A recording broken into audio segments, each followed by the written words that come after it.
Well, hello strange people, welcome back to the channel. Some of you that have been with me for a while will know that this channel was originally going to be following the watershed and all the tributaries of the Tamar River. And somewhere, I'm on a forest track at the moment, but somewhere in this forest is the source of the Tamar. So over the years I've sort of got a little bit sidetracked with going out on Dartmoor. A lot of the streams that you see on Dartmoor are actually tributaries of the Tamar. But I thought today we'd go back to basics, go back to the roots of the channel and go to the source. It's been a long old drive to get here, and I'm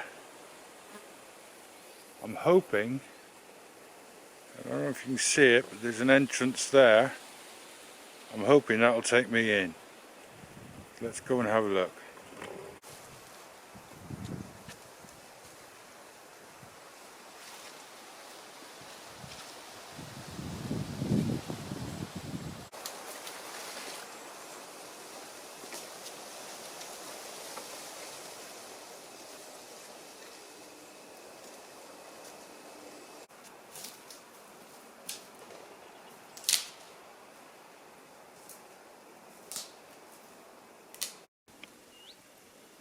Well, there it is.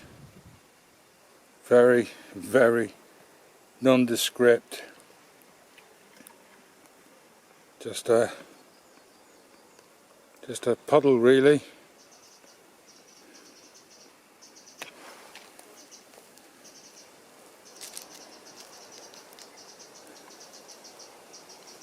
Well, we might as well follow it down a ways and see where it goes. And that's it. That is the start of the longest river in Cornwall, one of the oldest borders in the world.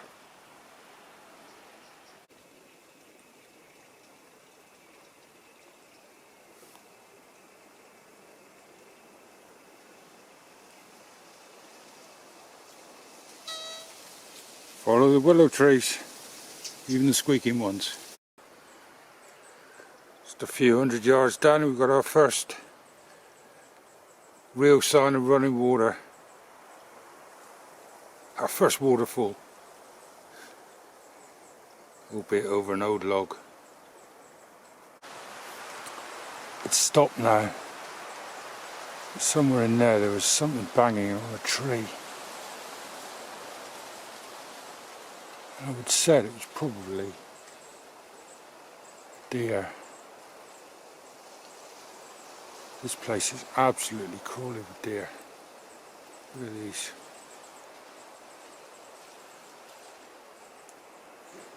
So there's a lot of deer in here. Could have been the wind in the trees, but you can hear the wind picking up. You can't hear that noise anymore.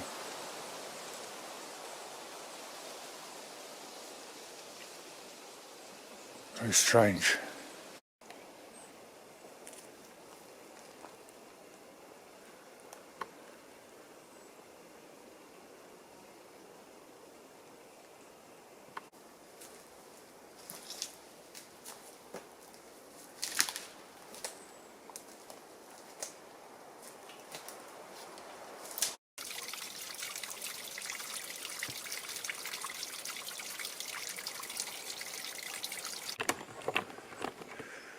Whilst it isn't true to say every river in Cornwall and West Devon runs to the south, it is true to say that the vast majority of them do. The stream's over there now. We're in Cornwall. Yeah, the vast majority of them do. There are notable exceptions, but that's partly due to the fact that the Cornubian plateau is tilted slightly to the south. We're about 900 feet up here, I think it is. So we're pretty high up. The sea's only a couple of miles back in that direction. Just over the other side of the hill, anything that starts there only runs to the couple of miles to the sea. Whereas this one now runs all the way. That's the Celtic Sea over there. This one will run all the way to the Atlantic. And a lot of the big rivers do. The Exe, the Tyne, Fowl, Foy, Liner, they all run to the south. As I say, because there's a slight tilt, and it's just the way they run. They run downhill. Just come a little way away from the stream, because I noticed this. It's a massive scar, is the best word. Blowdown.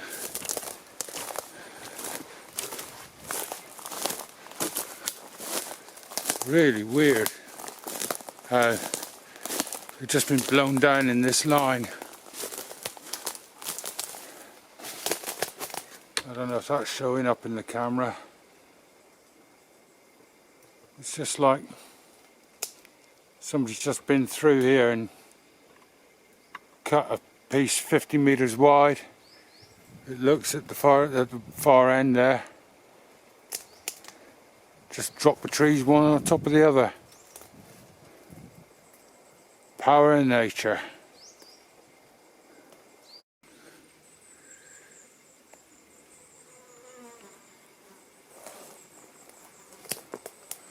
Look at this. There's a row of trees just taken right down.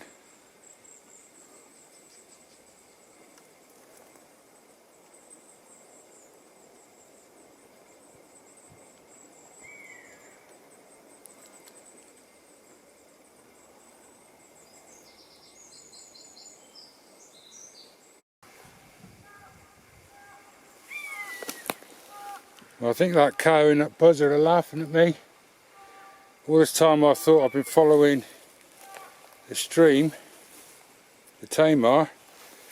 I've now realised I'm following a tributary. The first tributary.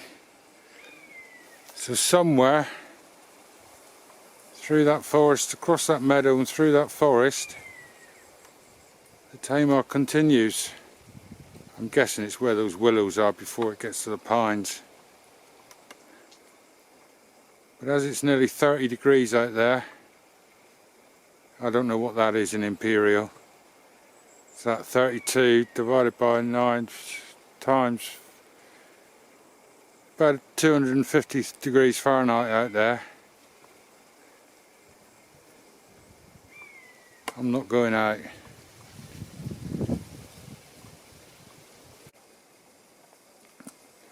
Right, I'm going to call it a day. I'm not going to be able to find it the rest of the way now. That is an overgrown tangle.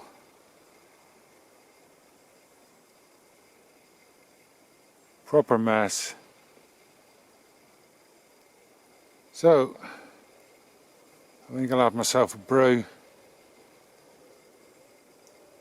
and mosey on out.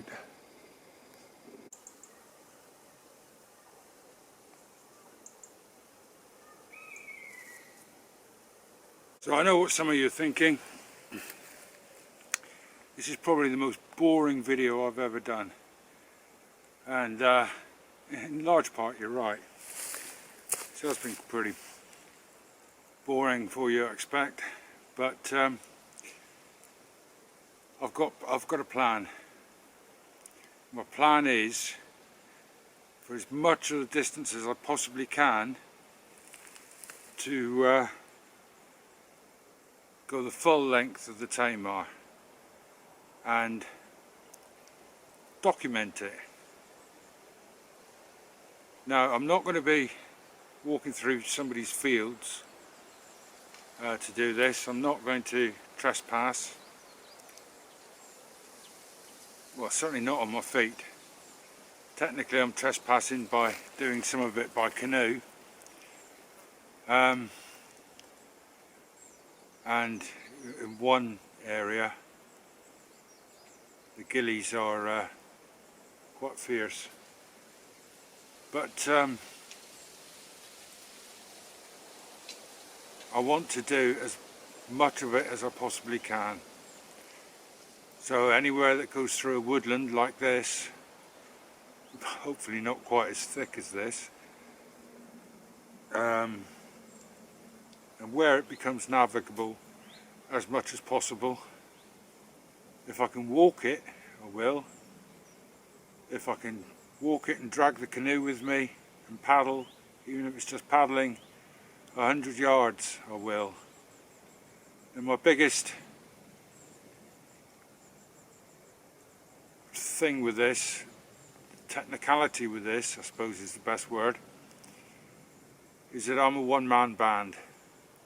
So I don't have a wife to drop me off. I'm sure my daughters will if I ask, well, one of my daughters will if I ask her really nicely. She lives not too far away from here. But logistically speaking, it's going to be a nightmare. But I'm determined this year I'm going to canoe the full length of this river, or travel I should say, the full length of this river. If you're expecting some sort of Jim Baird expedition, you won't be getting that, but we will be going through some beautiful countryside. There are sections of the Tamar which are just fantastic, absolutely fantastic. I'm hoping to ask a couple of people if they'd like to join me on a couple of sections. Although I don't want more than 2 of us at a time doing it. The more people we have, the more likely we are to get noticed. So it's going to be a stealth trip pretty much all the way. So that's why, although this is quite boring, I had to make this video.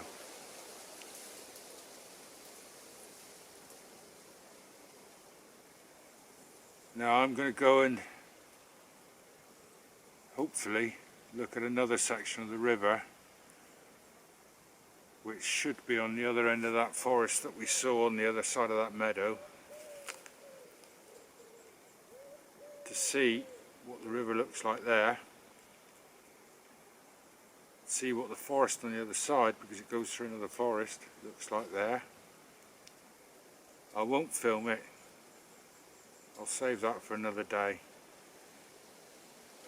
I've got a long old journey home. I want to go there because I live there. Catch you on the next one.